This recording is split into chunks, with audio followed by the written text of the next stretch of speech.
मारा हरियाणा। नमस्कार, स्वागत है आपका। मैं आपके साथ तेज नैन मोर। आप देख रहे हैं मारा हरियाणा। बुलेटिन में सबसे पहले बड़ी खबर जो कि कुरुक्षेत्र से है, जहां आज मुख्यमंत्री नायब सिंह सैनी जनता दरबार लगाएंगे और लाडवा में मुख्यमंत्री लोगों की समस्याएं सुनेंगे। सीधे सीएम सैनी लोगों से बातचीत भी करेंगे। कार्यक्रम के बाद अंबाला भी जाएंगे मुख्यमंत्री। आजादी की लड़ाई का शहीद स्मारक है यहां पर, वहां पर पहुंचेंगे मुख्यमंत्री नायब सिंह सैनी।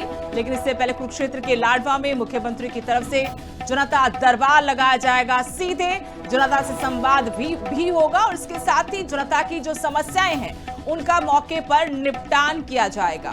तमाम जो अधिकारी हैं वो भी जनता दरबार में मौजूद रहेंगे। मुख्यमंत्री नायब सिंह सैनी की तरफ से लाडवा में आज जनता दरबार लगाया जाना है और यहां के बाद उनका अंबाला का दौरा है। शहीद स्मारक यहां पहुंचेंगे मुख्यमंत्री नायब सिंह सैनी। तो लाडवा में जनता दरबार लगाकर लोगों की समस्याएं सुनेंगे मुख्यमंत्री नायब सिंह सैनी। सीधे मुख्यमंत्री लोगों से बातचीत करेंगे, सीधा संवाद होगा, साथ में समस्याओं का समाधान भी होगा। तमाम विभागीय जो अधिकारी हैं, उच्च अधिकारी, वो भी मुख्यमंत्री के साथ मौजूद रहेंगे ताकि मौके पर ही लोगों की समस्या का निपटारा किया जा सके। जो शिकायतें लोगों की तरफ से आएंगी उनको मौके पर ही दूर करने की कोशिश की जाएगी। ऐसे में मुख्यमंत्री के साथ तमाम विभागीय उच्च अधिकारी भी मौजूद रहेंगे और लाडवा के बाद उनका अंबाला का दौरा है।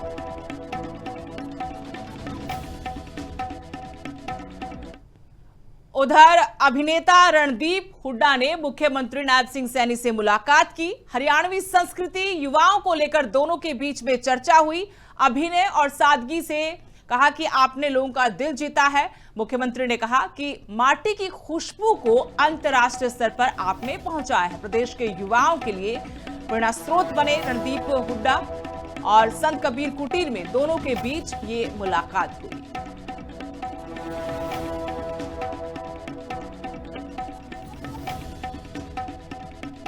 बकायदा सोशल मीडिया एक्स पर उन्होंने इस मुलाकात को लेकर अपनी दिल की बात रखी। हरियाणा की माटी के लाल सुप्रसिद्ध बॉलीवुड अभिनेता रणदीप हुड्डा जी ने आज संत कबीर कुटीर पर स्नेहिल भेंट की। बॉलीवुड के माध्यम से हरियाणवी बोली, संस्कृति, प्रदेश की मिट्टी की खुशबू को देश दुनिया तक पहुंचाने में आपका योगदान सराहनीय है। अपनी दमदार अभिनय शैली और सादगीपूर्ण व्यक्तित्व से आपने हरियाणा का मान बढ़ाने का कार्य किया है। मैं आपके उज्जवल भविष्य की कामना करता हूं।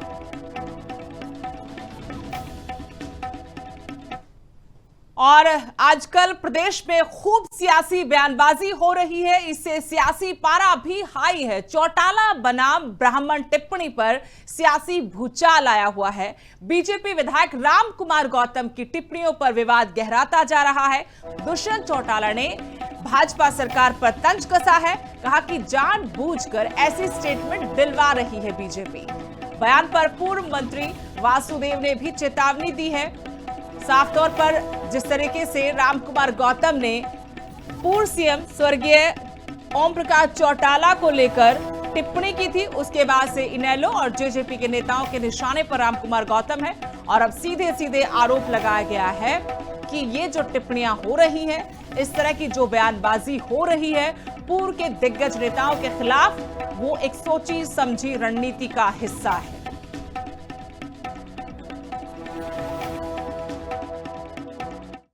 भारतीय जनता पार्टी की मंशा है कि अपने नेताओं से, इस तरह के पुराने नेताओं पर जिन्हें अपना जीवन देश को समर्पित किया, उनके ऊपर जो टिप्पणियां करवा रहे हैं, ये साफ दिखता है कि वो एजेंडा से, चाहे वो महंगाई का हो, चाहे आज बेरोजगारी का हो, इस एजेंडा से उसको डाइवर्ट करने का काम करें। अगर मुख्यमंत्री चर्चा करना चाहते हैं तो विषय 100 है।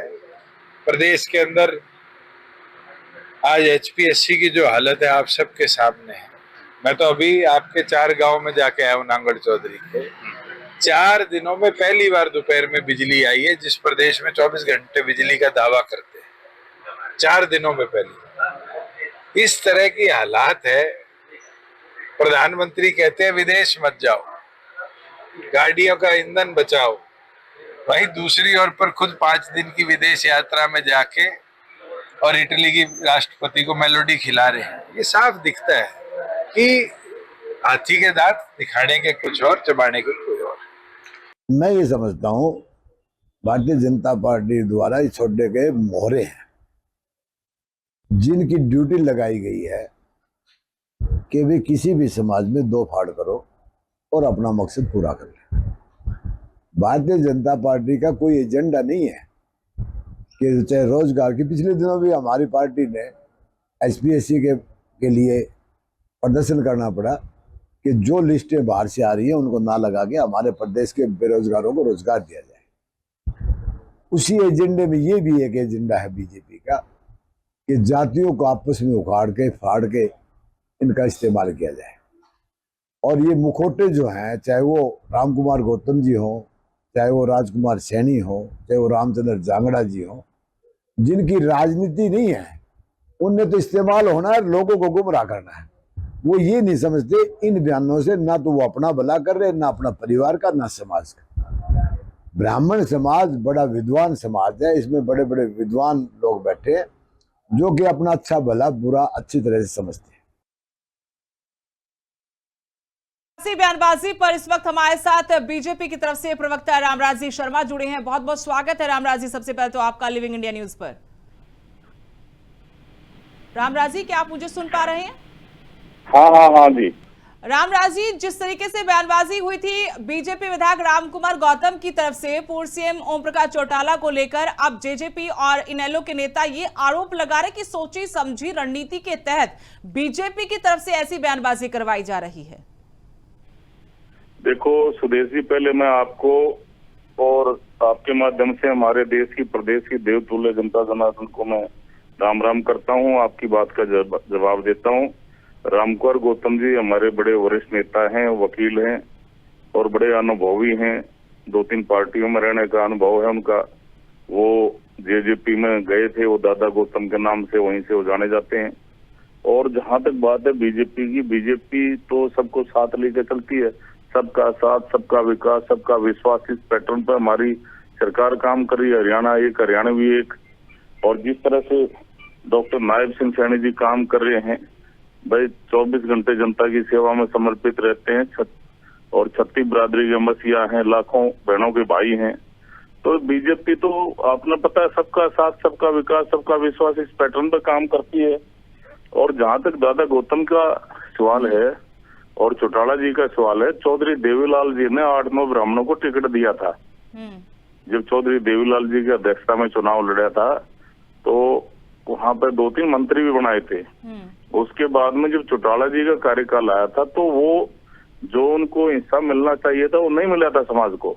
अच्छा। तो उनका कहने का भाव ये था, वह उन्हें शायद 1-2 टिकट दी हो तो दी हो एमएलए की ब्राह्मण समाज को, तो मेरे को नहीं लगता शायद एक टिकट दी होगी। चलिए, विजेंद्र रेड्डू जी हमारे साथ है। रामराज जी, आप बने रहेगा मेरे साथ दूसरी लाइन पर। विजेंद्र रेड्डू जी, सबसे पहले तो स्वागत है आपका भी लिविंग इंडिया न्यूज पर। रामराज जी को आप सुन रहे थे, वो कह रहे कि जब देवीलाल थे तब उन्होंने टिकट दी कुछ ब्राह्मण समाज के नेताओं को, लेकिन ओम प्रकाश चौटाला जब पावर में आए, जब उनके हाथ में परिवार की जो विरासत थी, राजनीतिक विरासत, वो आई, तो उसके बाद ब्राह्मणों की अनदेखी का आरोप लगा रहे हैं वो कि उनमें तब इतनी टिकट नहीं दी कि चुनाव लड़ने के लिए। सुरेश जी, रामकुमार गौतम ने जो बयान दिया उसके बाद पूरे हरियाणा प्रदेश में तो उसकी आलोचना हो रही है, उनके बयान की भी और रामकुमार गौतम की भी जी। ये अपने आप में ये प्रमाण है कि चौधरी ओम प्रकाश चौटाला ने इस समाज को बहुमत देने का काम किया। सबसे बड़ा रामराज जी को मैं बताना चाहूंगा, आपके दर्शकों को और श्रोताओं को, कि जो आज चीफ जस्टिस ऑफ इंडिया है सूर्यकांत जी, यदि वो उनको जेसी नियुक्त नहीं करते, हाई कोर्ट का जज नहीं बनाने के लिए सिफारिश करते, तो आज इंडिया की सर्वोत्तम कोर्ट के ऊपर बैठा है ब्राह्मण समुदाय के हमारे भाई, तो वो चौधरी ओम प्रकाश चौटाला की वजह से बैठे हैं।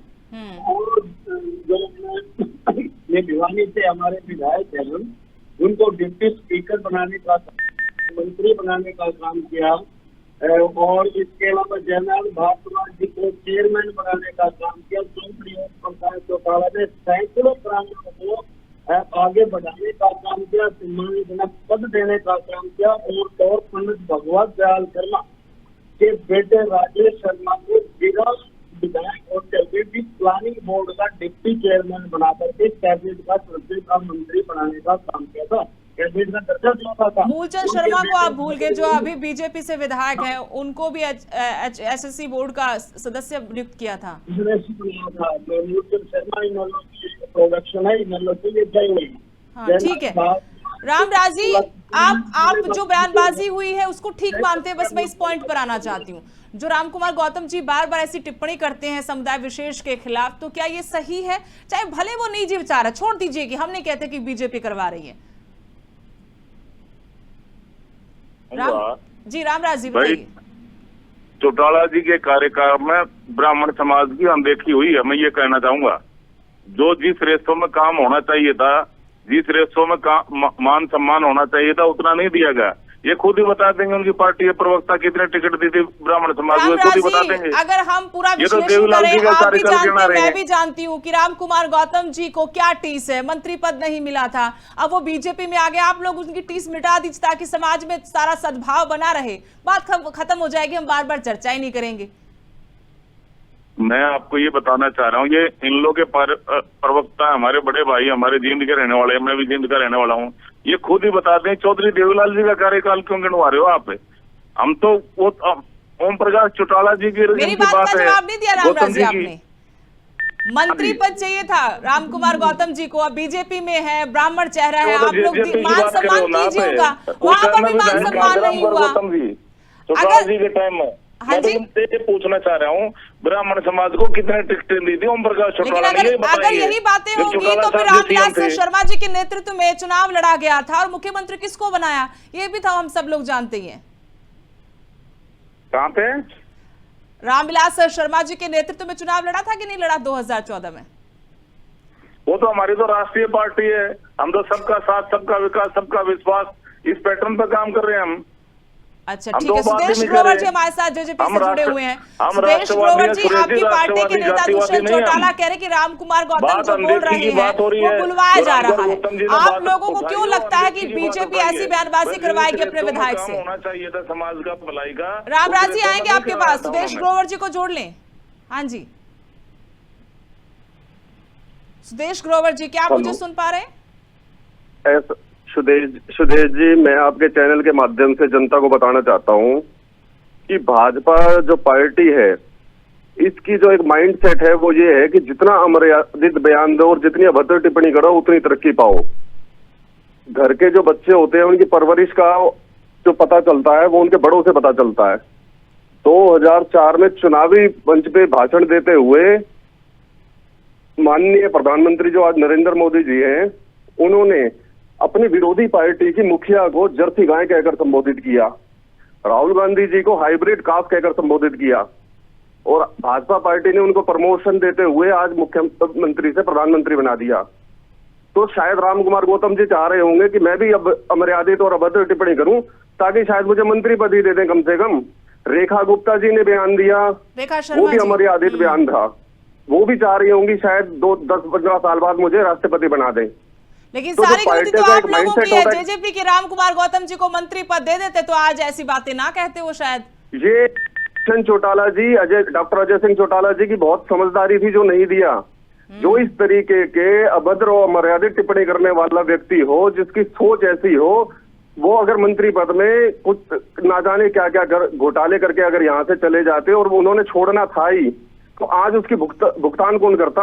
वो उल्टा आप पर आरोप लगाते, आपके नेता पर आरोप लगाते, आज उसकी लाइबिलिटी कौन लेता? बिल्कुल जो व्यक्ति जिसको यही नहीं पता कब कहां पर कहने और जिसके साथ रहकर काम क्या हो, आज इस तरीके की अमर्यादित टिप्पणी करे, उस आदमी पर आप कैसे भरोसा कर सकते हैं?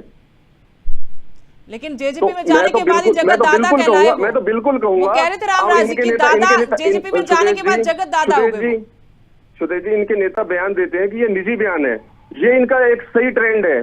पहले बुलवा दो, चाहे रेखा गुप्ता जी से बुलवा दो, चाहे रामकुमार गौतम जी से बुलवा दो, चाहे अपने किसी और नेता से बुलवा दो, बाद में ये बयान दे दो, ये तो उनके निजी बयान है।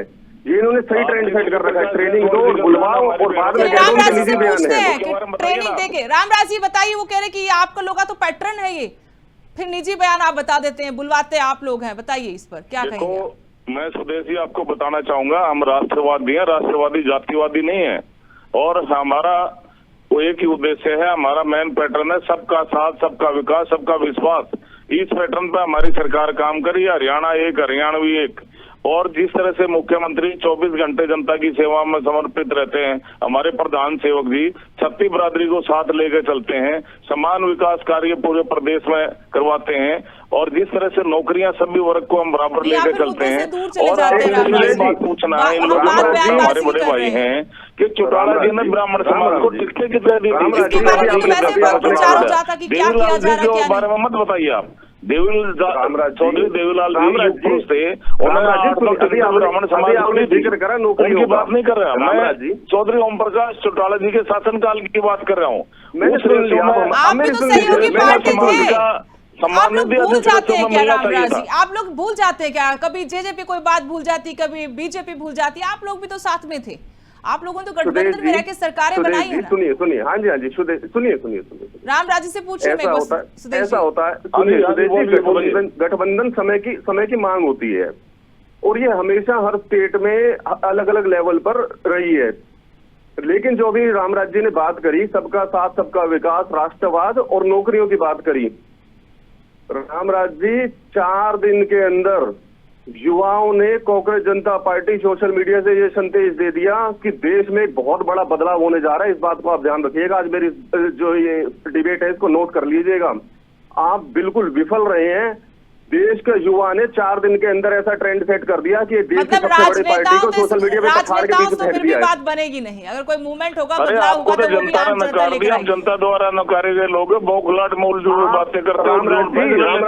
आपके क्या कहते हैं माननीय प्रधानमंत्री के बारे में, जो चुनाव जीत जाते हैं, देश का युवा आज आपको बता देगा कि आपकी स्थिति क्या है। चलिए, बहुत बहुत शुक्रिया रामराज जी, विजेंद्र रेड्डू जी और सुदेश ग्रोवर जी, आप तीनों का हमारे साथ इस चर्चा में जुड़ने के लिए बहुत बहुत शुक्रिया। तो बीजेपी विधायक रामकुमार गौतम ने जो टिप्पणी की थी पूर्व सीएम ओम प्रकाश चौटाला को लेकर कि वो ऑफिशियली कहा करते थे कि जहां ब्राह्मण और बीजेपी दिखे मुझे बता देना, मैं सब इन दोनों का नाश कर दूंगा। इसी को लेकर अब आईएनएलडी और जेजेपी की तरफ से आरोप लगाया जा रहा है कि बीजेपी जानबूझकर अपनी पार्टी के नेताओं से ऐसी बयानबाजी करवा रही है। बड़ी खबर आपको बता दें, चंडीगढ़ में एक बार फिर से निजी स्कूलों को बम से उड़ाने की धमकी मिली है और ईमेल के जरिए ब्लास्ट करने की धमकी दी गई। ईमेल में 1 बजे ब्लास्ट की धमकी दी है। अंबाला से दिल्ली रेल ट्रैक पर लगातार ब्लास्ट की धमकी दी जा रही है। पहले भी कई धमकियां मिल चुकी हैं। चंडीगढ़ के निजी स्कूलों को फिर से बम से उड़ाने की धमकी मिली है। अब Delhi public school, DPS sector 40, sector 25, Chitkara international school में ब्लास्ट की धमकी दी गई, जिसके बाद पुलिस, बम स्क्वाड और फोरेंसिक टीम भी मौके पर पहुंच गई।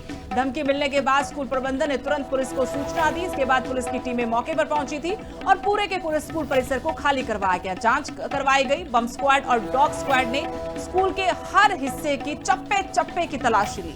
कई घंटे चली जांच के बाद पुलिस को कुछ भी संदिग्ध नजर नहीं आया।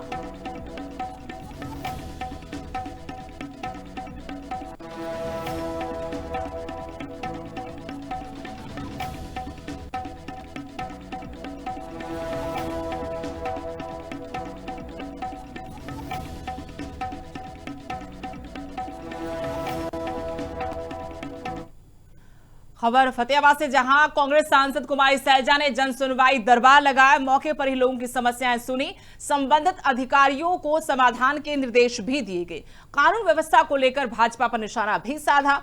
कहा कि लोग खुद को असुरक्षित महसूस कर रहे हैं और सरकार पर तंज कसा कि वो कानून व्यवस्था को संभाल नहीं पा रहे।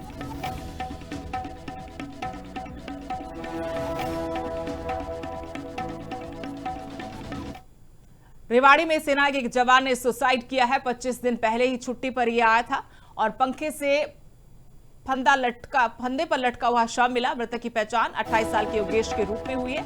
मानसिक तनाव में बताया गया कि योगेश चल रहा था। बाड़मेर के ऑर्डिनेंस डिपो में ड्यूटी पर तैनात था। पत्नी प्रेग्नेंट बताई गई, 1.25 साल का बेटा भी है और 25 दिन पहले ही छुट्टी पर यह जवान घर आया।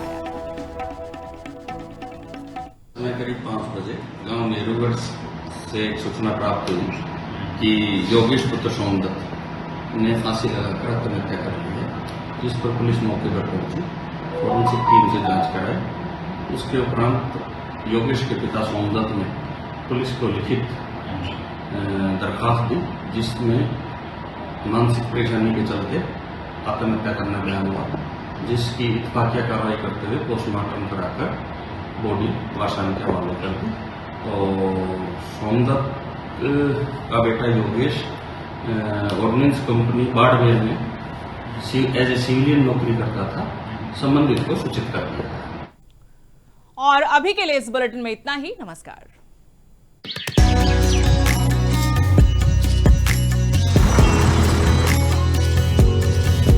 मारा हरियाणा।